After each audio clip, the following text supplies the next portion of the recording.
Savior Jesus Christ, and we give double honor to our beloved parents in the Lord.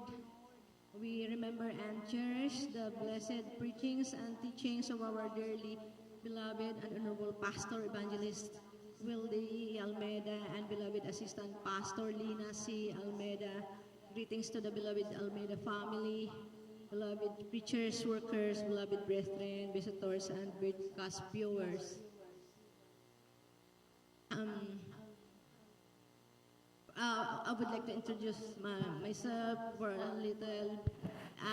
I just came from the Philippines a week ago, and Praise the Lord. yes, and I'm from the Baliwag Outreach, and at the same time, I'm here to visit my bedridden sister, and that's why my purpose is to bring her to the Lord and to save her.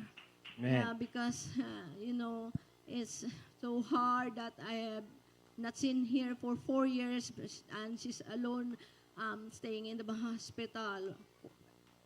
I couldn't imagine that her life is so hard for it. And I'm just also I just retired from my work in the Philippines in a law firm as a legal secretary, and I also I made promise to the Lord before I became Jesus Miracle Crusade member.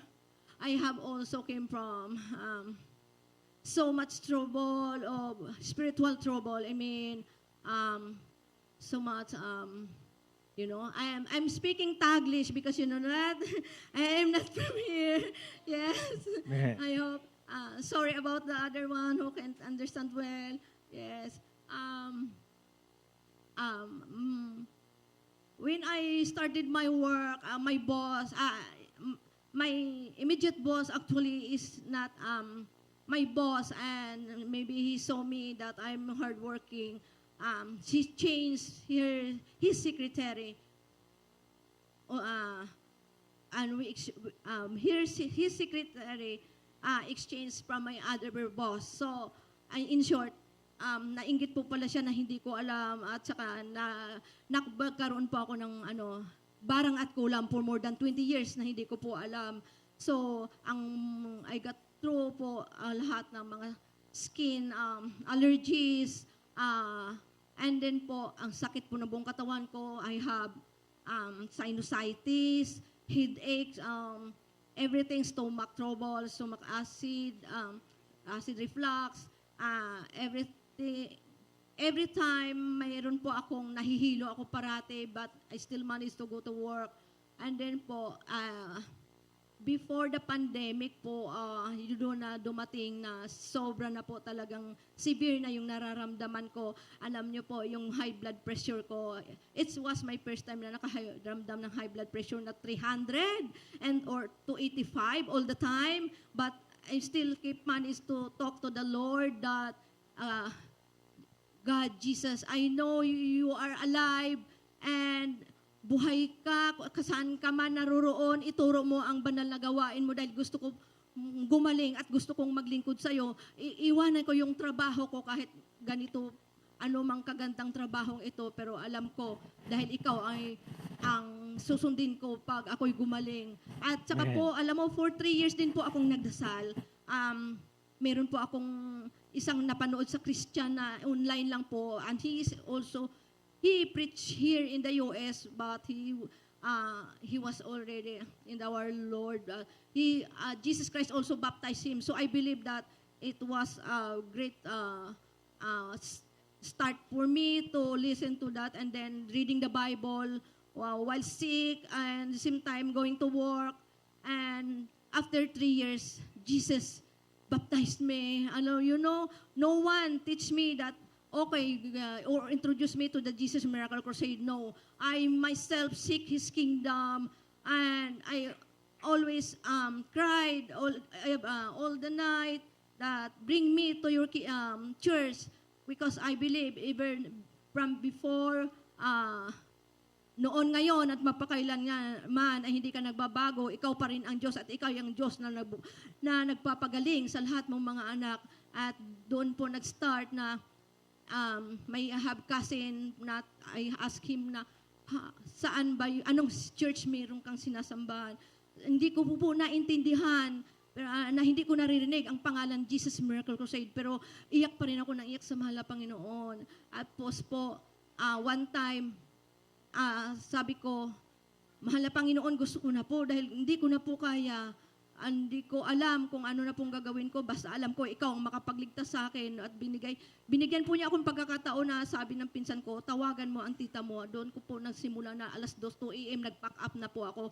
Pero before that, there is yung other ministry that my sister introduced me to them. But I don't feel the presence of the Lord, or that I'd be happy if I will reach to that ministry. No, I did not accede to that. But early in the morning, I went to my auntie's house, and then it was a pandemic time because I was baptized August 28, 2021. And then it was lockdown also. So when I arrived to the house of my tita, I didn't know that they already served the Lord for more than 20 years. See, even my relative is serving the Lord, but they did not share the words of the Lord, the true God, the living God. So I asked the Lord. Today, I told him that this is my great day today, and napunta po ako sa Molino because yun po yung open lang kasi lockdown po yung ibang outreaches. Tapos po, namangha po ako pagpasok ko. It was my first time. Yeah, and then, so much people because yun nga po, lockdown. People are, magkakatabi lang, walang face mask. Tapos, there are police that asking, sige lang, sabi niyang ganon, continue nyo lang yung pagpupuri nyo, pero magmask lang kayo. Walang nag-stop.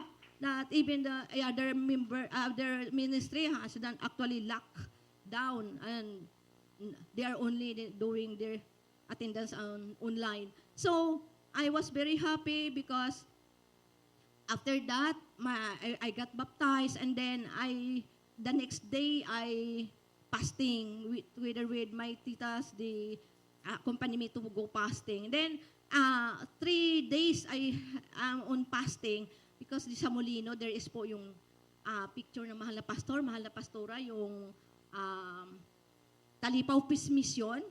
Yun before po umakyat sa taas noon sa quarter ng fasting house.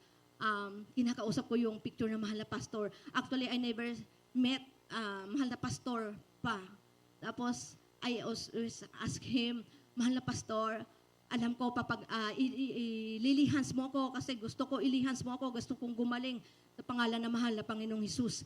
Alam niyo po, araw-araw yan, basta pag umaakyat ako sa taas, tinititigan ko yung picture ng mahal na pastor, and then Saturday, early morning at 2 a.m., I couldn't sleep. And then, I just nag-ano lang po ako ng kumot, nagtakip ng kumot. Tapos, wala pa pong 5 seconds. Ang mahal na pastor, ang buhay na buhay po yung kamay niya doon sa Talipaw Peace Mission. May hawak po siyang malaking Bible. Idinin po siya sa head ko. 3 times po niyang, hallelujah, praise the Lord, hallelujah, praise the Lord, hallelujah, praise the Lord. And immediately, it's so quickly, I saw all the skull, everything that's the enemy of God, of Jesus, the duwende, the dwarf one, tapos mga bungo na yan, Satanas, mga nakaitim, nakahood, lahat po. And then after that po, pagising ko na ng morning, I am so very, very lucky because everything po, gumaan ang pakiramdam ko. Amen. Thank you, Praise the dearest Lord. Jesus. Thank you, dearest Jesus.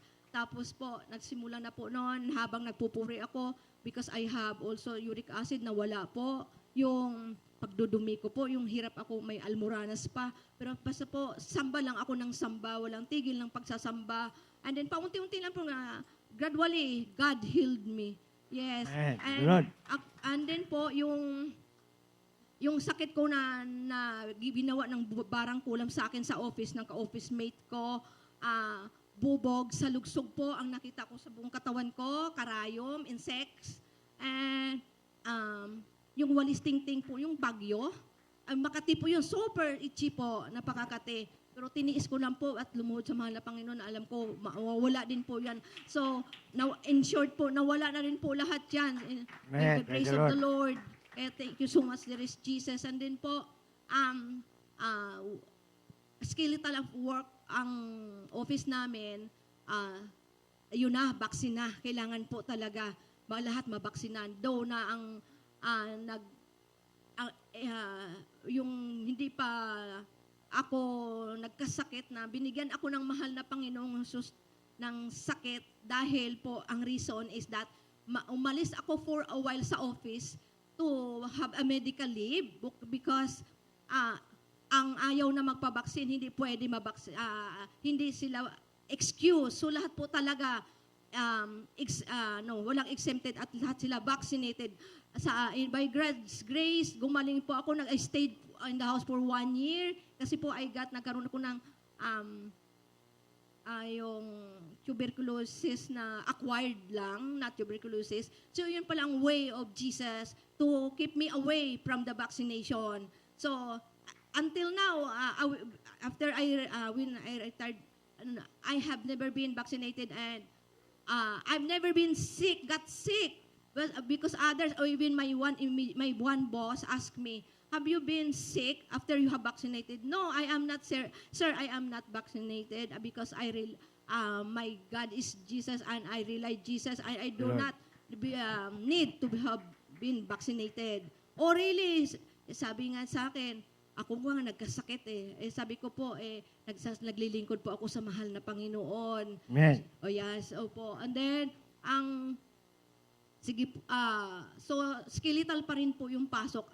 Binigyan pa po nila ako ng room. Actually, as a secretary, cubicle lang yung mga seat nyo, yung table nyo. But ako po, binigyan ako ng mahal na Panginoon ng room. Until po, pagbalik ko po, nandun pa rin yung room. Occupied ko yung room ko. Ako lang yung nag-iisang may room na ganun po. Hallelujah, praise the Lord. Kasi po, sabi ko, mahal na Panginoon, huwag niyo ako lisin sa room dahil kailangan ko pang magpuri. So nakakapuri po ako sa office. Yun ang privilege na bigay sa akin, mahal Panginoon, na hindi nila alam ng sanlibutan. Yes, opo. Tapos po, habang diretso pa ako sa paglilingkod, yung blood pressure ko po, biglang pong sumakit yung ulo ko at medyo nahilo ako nung time na yon. At lumuhod. Sa office po yon na lumuhod ako, umiyak ako, I go to the room and then kneeled and prayed the Lord and cried to Him. And then po, instant, He healed my hypertension. Yes. Praise the At Lord. yung pagkahilo ko rin po, lahat nawala na po yon. So, how great is our Jesus. Yes, for healing. Because, you know, when you are new, ang mahal na Panginoon po, sinusunod niya yung mga request mo Napakabait po ng mahal na Panginoon. Amen. Purihin ka, King Jesus. And then po, yun na po, lahat-lahat na po yun. Hanggang diretso lang po ako ng samba. Until po na pagdating ng December, ang hindi lang maganda, first time akong nagpagupit kasi because lantang-lanta na po talaga ako dahil nga may sakit ako.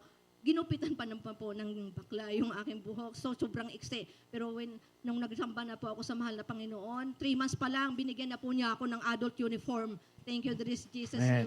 Napakabait po ng mahal na Panginoon kasi po, basta samba ka lang ng samba, attend ka lang ng attend po. You will never know na dami na pa ng pagpapala na binigay sa iyo ng mahal na Panginoon. Opo, sa lahat po yan ng mga pagpapala. Thank you, there is Jesus. At saka naging matibay ka po actually, honestly. At saka yung pagtatapat din po, importante po talaga, pagtatapat. Tapos po, sa lahat ng oras, yung focus po natin kay Jesus lang po. Walang exemption sa atin na walang problema, but you set aside the problem and focus on Jesus and worshiping Him all the time. Even in your work, praise Him. Yes. And, you will become stronger and stronger. Yes. Thank you, there is Jesus. Hallelujah. Praise the Lord. Amen. Praise the Lord. And there are times also that where I'm encountered, in the office, they're backbite, giving me words behind my back, but I did not focus on them. I share the word of God on them. So it's great that they are good to me in front of me. Yes. Yes. Thank you so much. There is Jesus. I have some more testimony to share, but I think we don't have time anymore. Amen. So, lahat ng pagpapupuri, pagpapasalamat, pagdadakila, at pagsamba ay para lamang sa mahal na Panginoong Jesus. Thank you, Jesus. Amen. Amen. Hallelujah. Praise the Lord.